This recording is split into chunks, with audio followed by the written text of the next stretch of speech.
नमस्कार दोस्तों, हिंदी टारगेट साहित्य चैनल में आपका हार्दिक स्वागत और अभिनंदन है। पिछली क्लास में हम लोगों ने बाल विकास और बाल मनोविज्ञान के बारे में पढ़ा था। उसी को कंटिन्यू करते हुए आज हम लोग पढ़ेंगे वृद्धि और विकास। वृद्धि और विकास के बारे में पढ़ेंगे तो सबसे पहले हम लोग जानेंगे कि वृद्धि होती क्या है। वृद्धि एवं विकास। वृद्धि क्या होती है, विकास क्या होता है, इन दोनों में अंतर, विकास के प्रमुख सिद्धांत, वृद्धि के बारे में पढ़ेंगे। इसको अगर हम इंग्लिश में कहें दोस्तों तो इसको लिख सकते हैं ग्रोथ। ग्रोथ का मतलब क्या हुआ, वृद्धि एंड डेवलपमेंट।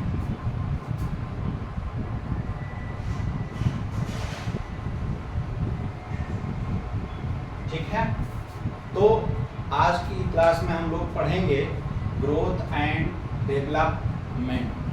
ठीक है, तो डेवलपमेंट आज हम लोग पढ़ेंगे, ग्रोथ एंड डेवलपमेंट। इसमें हम लोग ये देखेंगे मुख्यतः हम लोग ये देखेंगे सबसे पहले कि वृद्धि क्या होती है।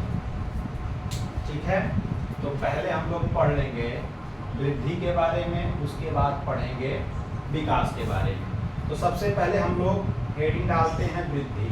ठीक है, हम थोड़ा सा इसके बारे में बताएंगे और बकाया मैं लेक्चर देता रहूँगा और आप लोग वीडियो को स्लो करके या क्लास के साथ में आप लोग लिखते चलेंगे। सबसे पहले हम लोग बात करेंगे ग्रोथ की, कि ग्रोथ होता क्या है, ग्रोथ कहते किसको हैं, इस चीज़ के बारे में बात करेंगे। उसके बाद हम बात करेंगे डेवलपमेंट यानी विकास। तो सबसे पहले वृद्धि के बारे में। जो हमारी वृद्धि होती है वो भ्रूणावस्था से प्रारंभ होती है। भ्रूणावस्था से वृद्धि हमारी क्या हुई, प्रारंभ हुई। और ये जो है वृद्धि शैशवावस्था में, बाल्यावस्था में और परिपक्वता अवस्था तक ये हमारी क्या होती रहती है, चलती रहती है। क्या होती रहती है, चलती रहती है। और इसी को हम कहते हैं वृद्धि। वृद्धि में जो परिवर्तन होता है वो परिवर्तन हमको दिखाई देता है। उस परिवर्तन का हम मापन कर सकते हैं और इसमें होने वाले जो परिवर्तन होते हैं वो परिमाणात्मक होते हैं। ये सब वृद्धि की कुछ खास विशेषताएं हैं। तो सबसे पहले आप लोग हेडिंग डालिए वृद्धि, ग्रोथ। तो वृद्धि हेडिंग डालिए। अब वृद्धि में हम लोग देखेंगे कि वृद्धि क्या है। तो वृद्धि होती है शरीर एवं जो हमारी शरीर है, शरीर एवं शरीर के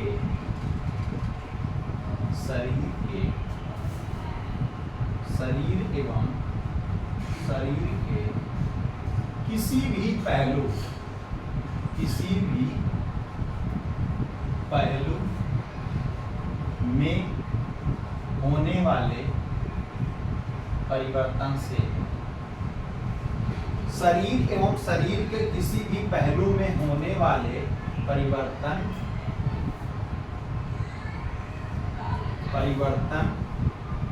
को हम क्या कहेंगे बच्चों, वृद्धि कहेंगे। क्या कहेंगे, वृद्धि कहते हैं। ठीक है, इतना ही लिखेंगे। अब हम दूसरा विकास के बारे में देखेंगे। पहले थोड़ा थोड़ा समझ लेते हैं एक एक लाइन में, एक एक परिभाषा में विकास क्या होता है। विकास को कहते हैं डेवलपमेंट।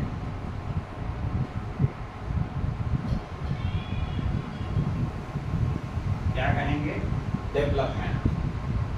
तो शरीर एवं शरीर के किसी भी पहलू में होने वाले परिवर्तन को हम क्या कहेंगे, वृद्धि कहेंगे। और विकास किसे कहेंगे, अब विकास हम उसे कहेंगे कि जो शरीर में तो परिवर्तन हो ही, शरीर के साथ अन्य पक्षों में भी वो परिवर्तन हो, तो उसको हम क्या कहेंगे, विकास कहेंगे। इसमें केवल आपका शारीरिक परिवर्तन होगा, लेकिन बच्चों जो विकास होगा उसमें आपके सारे परिवर्तन होंगे। चाहे आपका मानसिक परिवर्तन हो, बुद्धि में परिवर्तन हो, ये सारा चीज किसमें आएगा, यानी विभिन्न पहलुओं का जिसमें मापन किया जाए या विभिन्न पहलुओं का जिसमें परिवर्तन हो, वो हमारा कहलाता है क्या, विकास कहलाता है। तो लिख सकते हैं कि विकास का संबंध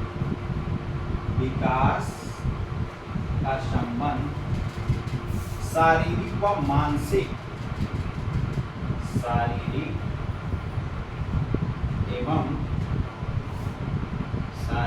एवं मानसिक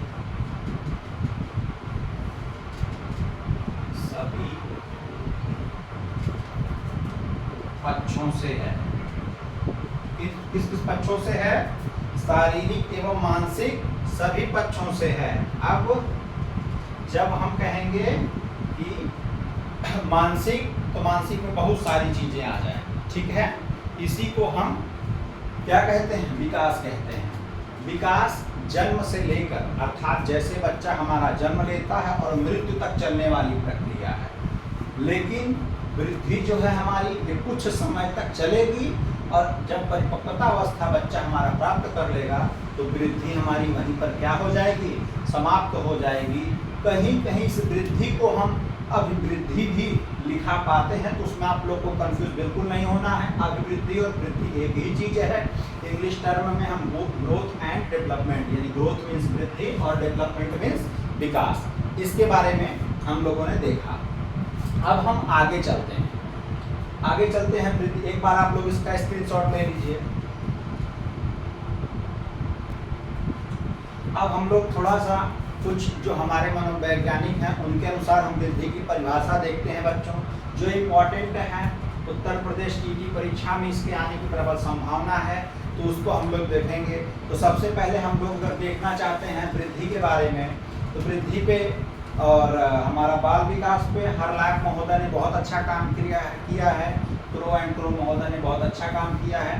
तो इस आधार पे हम लोग सबसे पहले हम फ्रैंक की परिभाषा देख लें। फ्रैंक महोदय क्या कहते हैं? फ्रैंक महोदय कहते हैं कि, ध्यान दीजिएगा, शरीर एवं व्यवहार में होने वाला परिवर्तन। अब किसी किताब में जब आप पढ़ोगे बच्चों, तो आपको मिलेगा शरीर एवं व्यवहार में होने वाले परिवर्तन को हम वृद्धि कहते हैं। अगर शरीर एवं व्यवहार में होने वाला परिवर्तन, घबराना बिल्कुल भी नहीं है। हमको जो है दो चीज पकड़ना है। क्या क्या पकड़ना है? शरीर एवं व्यवहार। तो फ्रैंक महोदय कहते हैं शरीर एवं व्यवहार में जो परिवर्तन होता है, वही परिवर्तन हमारा क्या होता है? वृद्धि होती है। क्या होता है? वृद्धि होती है। अभी हम वृद्धि की परिभाषा देख रहे हैं, अभी हम विकास की चर्चा बिल्कुल नहीं करेंगे, क्योंकि दोनों का हम लोग देख चुके हैं, ठीक है। तो ये हो गए हमारे कौन? फ्रैंक महोदय। अब उसके बाद आगे हम देखते हैं, ये हो गया वृद्धि के बारे में। कुछ वृद्धि के बारे में और देखते हैं। थोड़ा सा ऐसे इंपॉर्टेंट लाइन लिख के देख लो कि वृद्धि में होने वाले परिवर्तन कैसे होते हैं? परिवर्तन मूर्त होते हैं। मूर्त का मतलब हुआ कि दिखाई देते हैं। कैसे होते हैं? मूर्त होते हैं, अर्थात उनको हम देख सकते हैं, ठीक है। फिर आगे लिख सकते हैं वृद्धि का मापन कर सकते हैं। बहुत इंपॉर्टेंट लाइन, वृद्धि का मापन कर सकते हैं। वृद्धि का मापन कर सकते हैं। वृद्धि का हम क्या कर सकते हैं? मापन कर सकते हैं। और क्या कर सकते हैं? ध्यान देना आप लोग, वृद्धि में होने वाले परिवर्तन कैसे होते हैं? मूर्त होते हैं। वृद्धि का हम मापन कर सकते हैं। और वृद्धि जो है हमारी बच्चों, तो एक संकुचित प्रक्रिया है। कैसी प्रक्रिया है? संकुचित प्रक्रिया है। वृद्धि एक संकुचित, अर्थात इसका जो क्षेत्र होता है, वो क्षेत्र बंधा हुआ है, उस क्षेत्र के बाहर नहीं जाएगा। जब इसका मतलब क्या हुआ? इसका मतलब ये हुआ बच्चों कि जो हमारी वृद्धि और परिपक्वता अवस्था के बाद नहीं होगी, क्योंकि बालक की लंबाई 18 साल 19 साल के बाद क्या बढ़ सकती है? नहीं बढ़ सकती है। इसी कारण वृद्धि एक संकुचित प्रक्रिया है। वृद्धि एक संकुचित प्रक्रिया है। अब अगला लिख सकते हैं वृद्धि में होने वाले परिवर्तन, वृद्धि में होने वाले परिवर्तन कैसे होंगे? वृद्धि में होने वाले परिवर्तन परिमाणात्मक होते हैं। कैसे होते हैं? परिमाणात्मक होते हैं, अर्थात उनका रिजल्ट हमको मिल सकता है। ठीक है, इसका आप लोग एक बार ध्यान दीजिए कि वृद्धि में होने वाले परिवर्तन मूर्त होते हैं। वृद्धि का मापन किया जा सकता है। वृद्धि एक संकुचित प्रक्रिया है। वृद्धि में होने वाले परिवर्तन कैसे होते हैं? परिणात्मक होते हैं, अर्थात उनका रिजल्ट हमको मिलता है कि बच्चा ये जो परिभाषा है ये किससे संबंधित है? ये वृद्धि के बारे में ही अभी हम पढ़ रहे हैं। ठीक है, इसके बाद हम विकास के बारे में पढ़ेंगे। ठीक है, तो इसमें जो है कैसा परिवर्तन होता है? मात्रात्मक परिवर्तन होता है। परिणात्मक परिवर्तन, मात्रात्मक भी लिख सकते हैं, लेकिन ये 4 लाइनें हैं। ठीक है, और एक चीज संकुचित प्रक्रिया से अभिप्राय हमारा ये है कि विकास के अंदर ही वृद्धि हमारी समाहित है। विकास का जो दायरा है, बच्चे के जन्म लेने के बाद से पूरे जीवन भर जो बच्चा रहता है, हमारा वृद्ध होता है, प्रौढ़ावस्था में आता है जब, तो उसके अंदर ही वृद्धि क्या है? समाहित है। तो एक लाइन लिख सकते हैं कि वृद्धि जो है हमारी विकास के अंतर्गत चलने वाली प्रक्रिया है। ठीक है, अब इसको थोड़ा सा हम लोग अब विकास पढ़ेंगे तो थोड़ा सा डायग्राम बना के हम लोग पढ़ेंगे। तो आप लोग स्क्रीनशॉट लीजिए इसका। अब हम आगे देखते हैं वृद्धि में, तो आगे इसमें अर्थात इसमें वृद्धि में अधिगम की आवश्यकता नहीं होती है। अधिगम की आवश्यकता नहीं होती है। आवश्यकता नहीं होती। ठीक है, अधिगम मतलब सीखना, यानी सीखने की आवश्यकता नहीं होती है। और अभिवृद्धि में होने वाले परिवर्तन तो लिखेंगे, इसमें कैसे परिवर्तन होते हैं? मात्रात्मक परिवर्तन होते हैं। कैसे परिवर्तन होते हैं? मात्रात्मक। कैसे परिवर्तन होते हैं? तो मात्रात्मक परिवर्तन होते हैं। कैसे परिवर्तन होते हैं? मात्रात्मक परिवर्तन होते हैं। ठीक है, तो मात्रात्मक परिवर्तन होते हैं और इसकी गति का भी मापन किया जा सकता है। ध्यान रखिएगा, इसकी गति का, इसकी वृद्धि के, इसकी गति का भी मापन किया जा सकता है। मापन किया जा सकता है। ठीक है, किया जा सकता है। ठीक है, तो अभी तक हम लोगों ने वृद्धि के बारे में पढ़ा और वृद्धि के बारे में जो है जो चीज़ हमने पढ़ा। अब जैसे किसी बच्चे का दांत का निकलना वृद्धि है, किसी बच्चे के जो है शारीरिक लंबाई बढ़ना क्या है? वृद्धि है। किसी बच्चे में दाढ़ी मूंछ का आना, वो सब क्या है? वृद्धि है। अब हम लोग विकास के बारे में देखेंगे कि विकास होता क्या है। तो विकास के बारे में हम लोग देख रहे हैं कि विकास होता क्या है।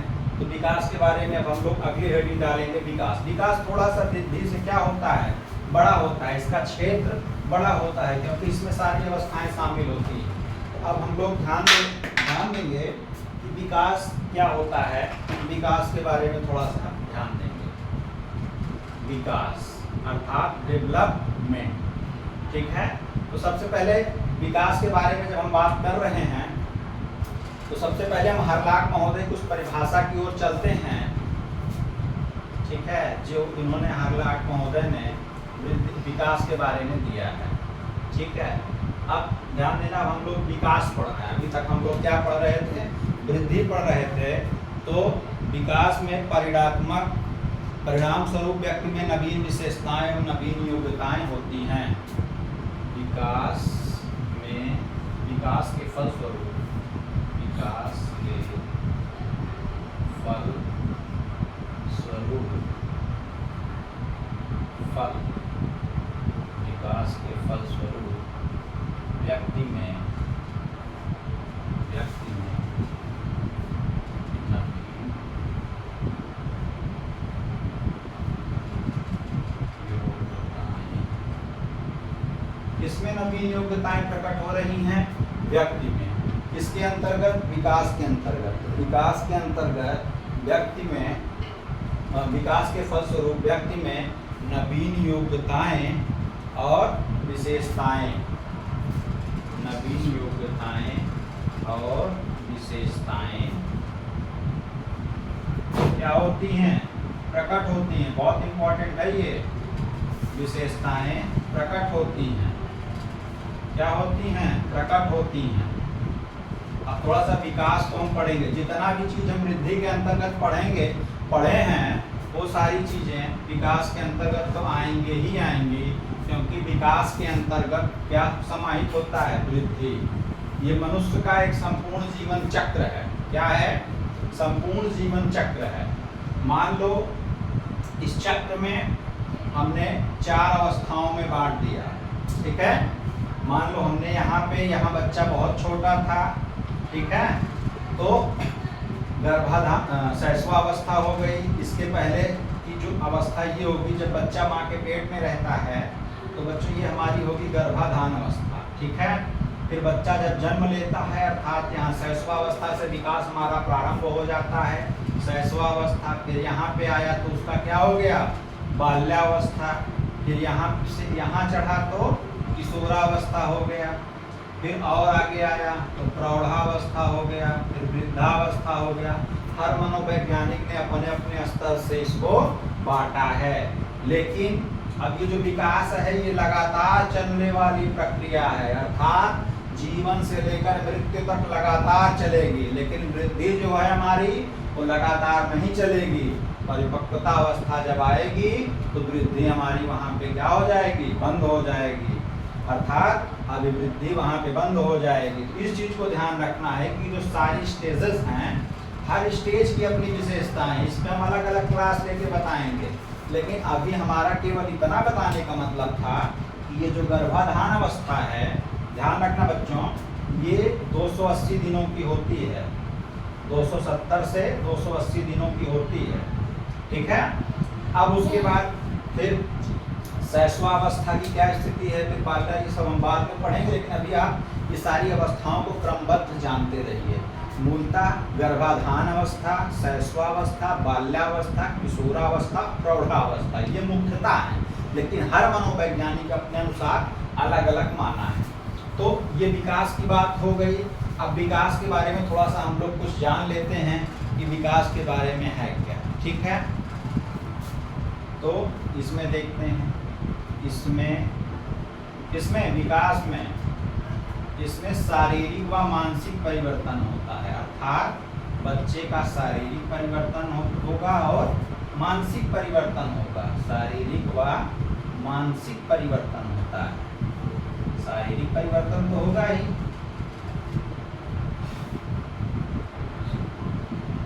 मानसिक परिवर्तन होता है, ठीक है। अब एक बहुत इंपॉर्टेंट लाइन है, विकास में वृद्धि शामिल है। इसको इंपॉर्टेंट आप लोग कर लेना, ये इंपॉर्टेंट है। विकास में वृद्धि क्या है? शामिल है, शामिल है, ठीक है। विकास में वृद्धि क्या है? शामिल है। फिर और लिख सकते हैं, विकास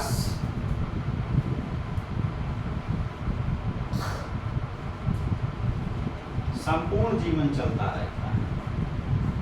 कब चलता है? संपूर्ण जीवन चलता है, संपूर्ण जीवन चलता है। इसका आप लोग स्क्रीनशॉट लीजिए अच्छे से।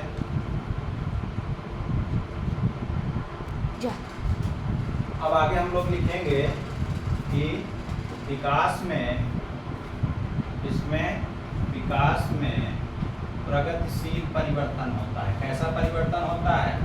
प्रगतिशील परिवर्तन होता है। कैसा परिवर्तन होता है? प्रगतिशील परिवर्तन होता है। किसमें? विकास में।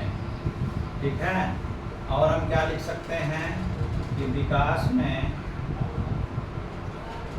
विकास जन्म से लेकर मृत्यु तक, जन्म से लेकर मृत्यु तक चलने वाली प्रक्रिया, जन्म से लेकर मृत्यु तक चलने वाली प्रक्रिया, चलने वाली प्रक्रिया, जन्म से लेकर मृत्यु तक चलने वाली प्रक्रिया। ये प्रमुख कुछ बातें थी विकास के बारे में, आप लोग इसको नोट डाउन कीजिए। ठीक है। और इसमें गुणात्मक और परिमाणात्मक परिवर्तन होता है, ये लिख लो, ये इंपॉर्टेंट भी है बच्चों।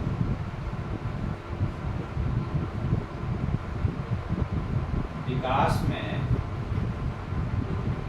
विकास में गुणात्मक व परिणात्मक, अर्थात कुछ न कुछ परिणात्मक परिवर्तन होता है। ठीक है। ये बात हो गई।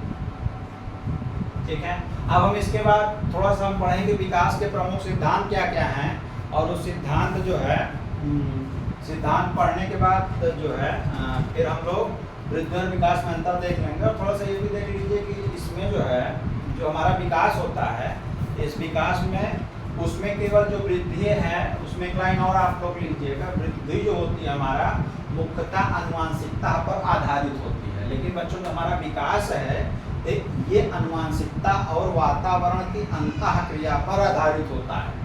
बहुत इंपॉर्टेंट लाइन ये भी है। अब इसको ऐसा करो, नोट करके लिख लो। ठीक है। नोट करके लिख लो।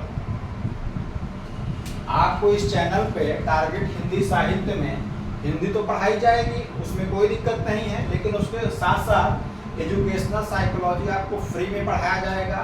कोई भी एग्जाम आता है, चाहे यूजीसी नेट का हो या फिर आपका टीटी, सुपर टेट या राज्य स्तरीय कोई भी टीचर से संबंधित, टीजीटी, पीजीटी से संबंधित हो, तो उससे संबंधित सारी सूचना इस चैनल के माध्यम से दी जाएगी। अब दिसंबर में जैसा कि नेट का एग्जाम है, आगामी सीटेट और टेट की परीक्षाएं होंगी, तो उससे संबंधित जितने भी टॉपिक रहेंगे उसको फ्री में पढ़ाया जाएगा। आप लोग निश्चिंत रहिए। और हम आशा ही नहीं, पूर्ण विश्वास करते हैं कि आप लोग ज़्यादा से ज़्यादा जो है, मैं ये नहीं कह रहा हूँ कि चैनल को सब्सक्राइब करिए, लाइक करिए, शेयर करिए, बिल्कुल भी नहीं। आप लोग क्लास देखिए, क्लास का मजा लीजिए, और अगर आपको अच्छी लगे तो आप उसको अन्य लोगों तक संप्रेषित करिए, बस, इसके अलावा कुछ नहीं। तो इसमें आप लिख सकते हैं, नोट डाल के लिखिए कि वृद्धि में वंशानुक्रम यानी हेरिडिटी, या इसको आनुवंशिकता भी कह सकते हैं। आनुवंशिकता के जनक कौन थे? Gregor John Mendel. Gregor John Mendel ने किस पे रिसर्च किया? मटर पे। तो इस तरीके से फिर एक्स वाई पे क्या होता है, ये सब हम आगे हम पढ़ेंगे वंशानुक्रम एवं वातावरण जब पढ़ेंगे। तो वृद्धि में वंशानुक्रम यानी हेरिडिटी एवं विकास में, एवं विकास में वंशानुक्रम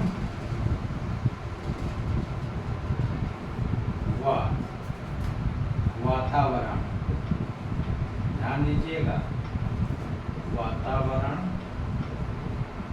दोनों का प्रभाव होता है, दोनों का प्रभाव होता है। ठीक है।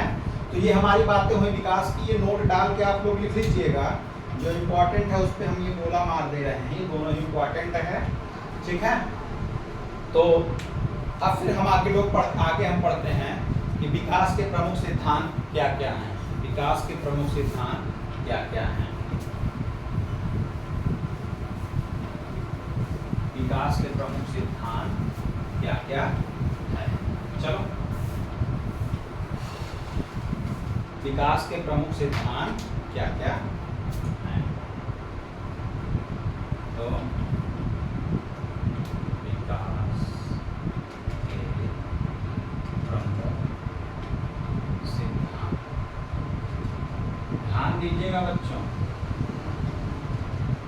यहाँ से एक ना एक प्रश्न, चाहे DSSB का, PRT का या TGT या स्पेशल एजुकेटर जैसी परीक्षाओं का हो, या किसी भी अन्य परीक्षा सुपरटेंडेंट का हो, तो वहाँ से ये प्रश्न जरूर बनता है। अभी तक बनता था कि निम्नलिखित में से कौन सा प्रिंसिपल्स ऑफ डेवलपमेंट, इसको कह सकते हैं इंग्लिश में, तो कौन सा विकास का सिद्धांत है।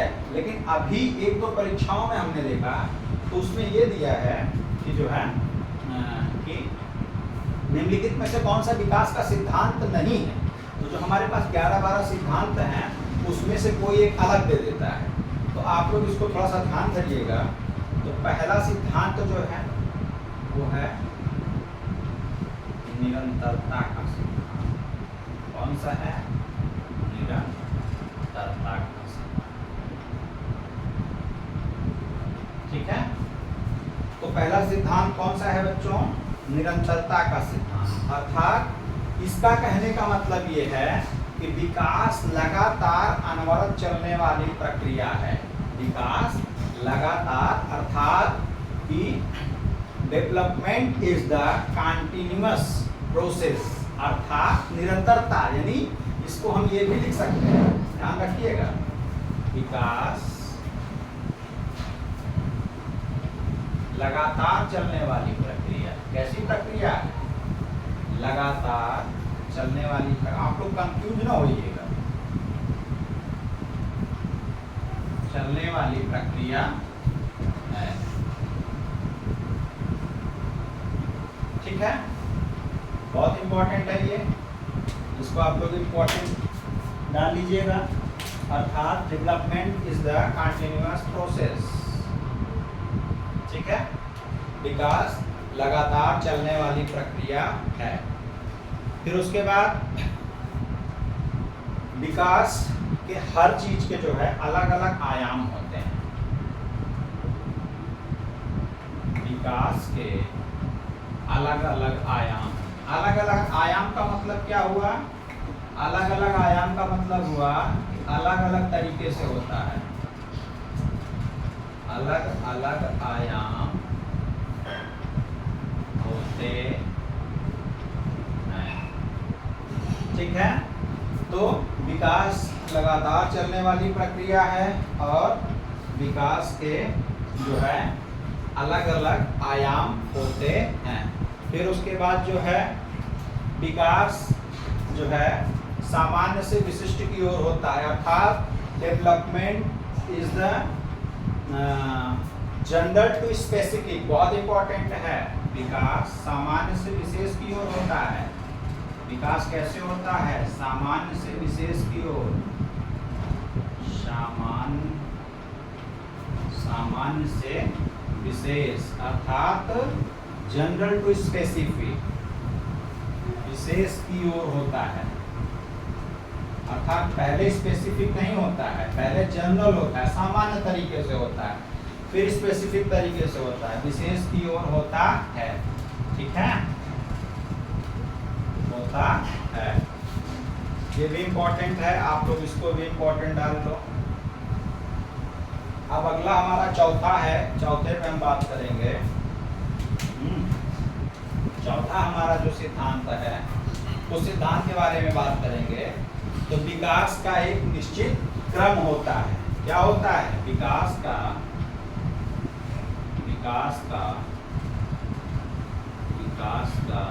एक निश्चित क्रम होता है। विकास का एक निश्चित क्रम होता है। अर्थात ऐसा नहीं है कि 5 वर्ष के बच्चे को दाढ़ी मूंछ आ जाएगी, ऐसा नहीं है। जो एक निश्चित क्रम होता है उसी क्रम के तहत विकास होता है। कभी भी उस क्रम के इतर विकास नहीं होता है। फिर अगला है कि व्यक्तिगत भिन्नता का, ये भी इम्पोर्टेंट है, आप लोग इसको भी इम्पोर्टेंट कर लेंगे। अर्थात इंडिविजुअल डिफरेंट होता है। आप लोग देखते होंगे कि कोई व्यक्ति बहुत लंबा हो गया, कोई व्यक्ति छोटा हो गया, तो विकास में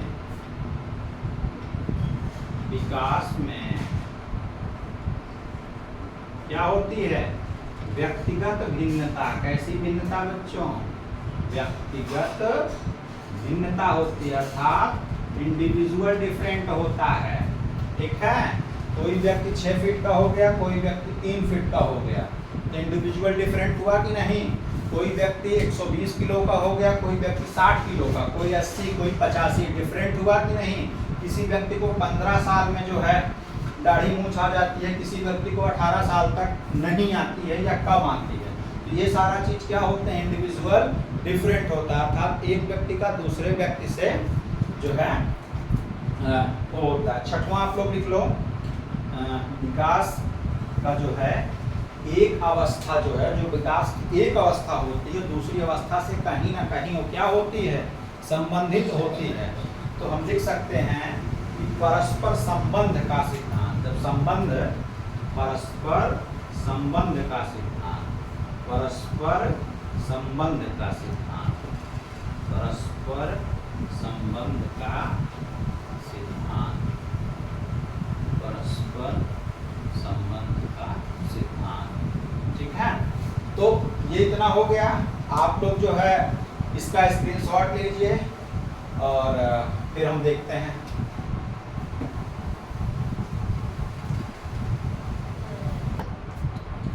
फिर अगला हम लोग देखेंगे कि विकास में, इसमें विकास में तीव्रता व मंदता पाई जाती है। कभी जैसे 11 से 12 साल के बीच में कुछ लोगों का विकास तेजी से हो गया, 14 से 16 साल के बीच में जो है कुछ लोगों का विकास धीमी गति से हो गया, किसी का 14 से 16 के बीच में तेजी से हुआ, किसी का 11 से 12 में तेजी से हुआ। विकास में तीव्रता एवं मंदता पाई जाती है। क्या होता है? मंदता, ये भी एक जो है मंदता पाई जाती है। ये भी एक विकास का क्या है? सिद्धांत है। क्या है? सिद्धांत है। ठीक है, विकास में तीव्रता और मंदता पाई जाती है। और क्या होता है? पिछला हमने पढ़ा ही है। और फिर विकास जो होता है हमारा, वो परिपक्वता और शिक्षण का परिणाम होता है। विकास अर्थात जितना व्यक्ति परिपक्व होता जाएगा उतना उसका विकास और अच्छे से होता। विकास, परिपक्वता, परिपक्वता एवं शिक्षण का, अर्थात जितना व्यक्ति शिक्षित होता जाएगा उतना उसका विकास होता, शिक्षण का परिणाम होता है। ठीक है, अगला हम लोग बात करेंगे। विकास में तीव्रता एवं मंदता पाई जाती है और विकास परिपक्वता एवं शिक्षण का परिणाम होता है। और जो है हम कह सकते हैं कि विकास, एक और लिख लीजिए, विकास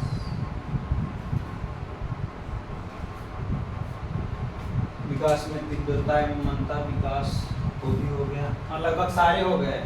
हाँ, और परस्पर भेद यानी व्यक्तिगत भेद तो होते ही हैं। हाँ, तो विकास एक अवस्थाओं के अनुसार होता है, ये लिखा हुआ है कि हर अवस्था में अपना होता है। विकास अवस्थाओं के अनुसार होता है, अवस्थाओं के अनुसार होता है। जो इम्पोर्टेंट है हम ठीक करते चल रहे हैं। विकास में तीव्रता एवं मंदता पाई जाती है, ये इम्पोर्टेंट है। और विकास अवस्थाओं के अनुसार होता है, ये इम्पोर्टेंट है। ठीक है, इसमें ये दोनों इम्पोर्टेंट है। तो ये इतना ही रहा। अब हम देखेंगे विकास एवं वृद्धि में मुख्यतः अंतर क्या है। 4-5 अंतर हैं, उस 4-5 अंतर को हम लोग देख लेते हैं कि विकास और वृद्धि में अंतर क्या है। तो विकास के प्रमुख सिद्धांत हो गए, और इस विकास के प्रमुख सिद्धांत में अगर हम इंग्लिश टर्म में देखें तो विकास एक लगातार चलने वाली प्रक्रिया है, यानी अविराम प्रक्रिया। यदि निरंतर चलने वाली प्रक्रिया है तो development is the continuous process. क्या है? Development is the continuous process, विकास लगातार चलने वाली प्रक्रिया है। ठीक है। और हम इसमें क्या देख सकते हैं? और हम इसमें देख सकते हैं कि जो है अब अंतर हम लोग देखते हैं विकास एवं वृद्धि में अंतर। ध्यान दीजिए आप लोग, विकास, वृद्धि एवं विकास में अंतर।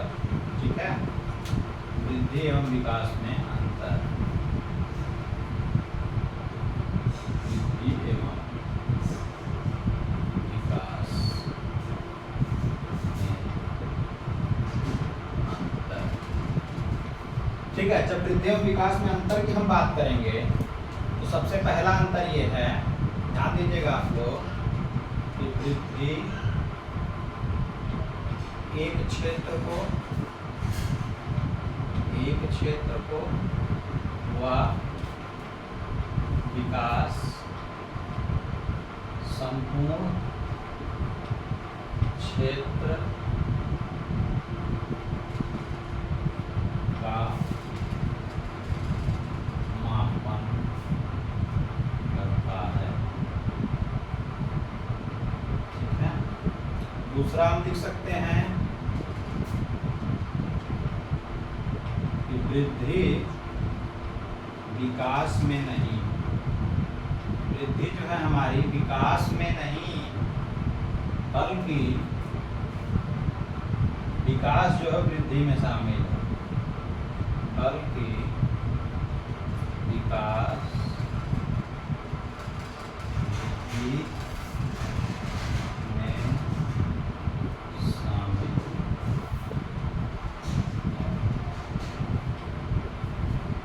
फिर अगला लिख सकते हैं कि वृद्धि का मापन, वृद्धि का मापन संभव है, जबकि विकास का मापन संभव नहीं है। वृद्धि का मापन संभव है, जबकि विकास का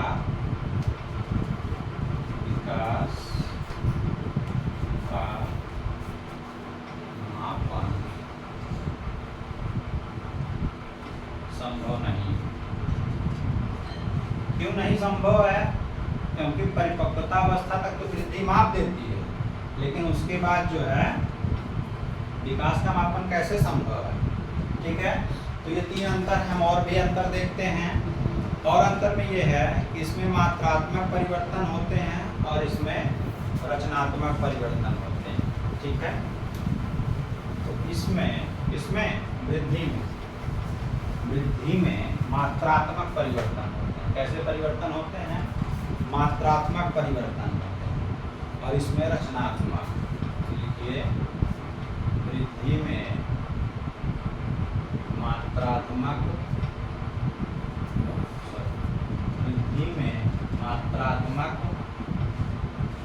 व विकास में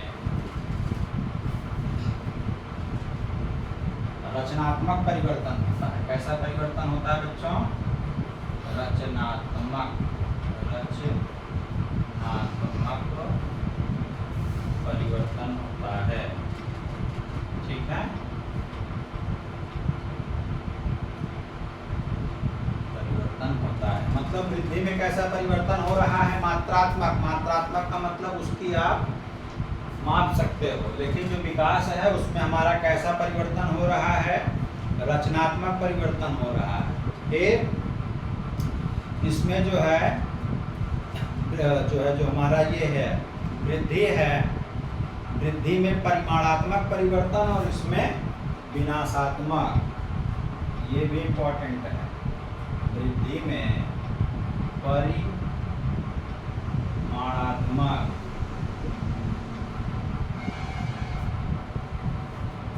व विकास में,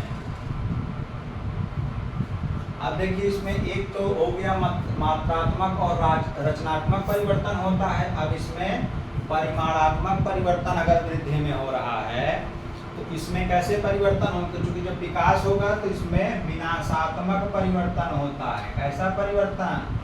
विनाशात्मक परिवर्तन होता है, विनाशात्मक परिवर्तन होता है। ठीक है, तो वृद्धि और विकास से संबंधित जो चीजें थी उसको हमने इस क्लास में देखा। तो अगर किसी को कोई शंका हो, कोई प्रश्न हो तो कमेंट बॉक्स में जरूर लिखिएगा। और आज की क्लास में इतना ही। बहुत बहुत धन्यवाद। नमस्कार।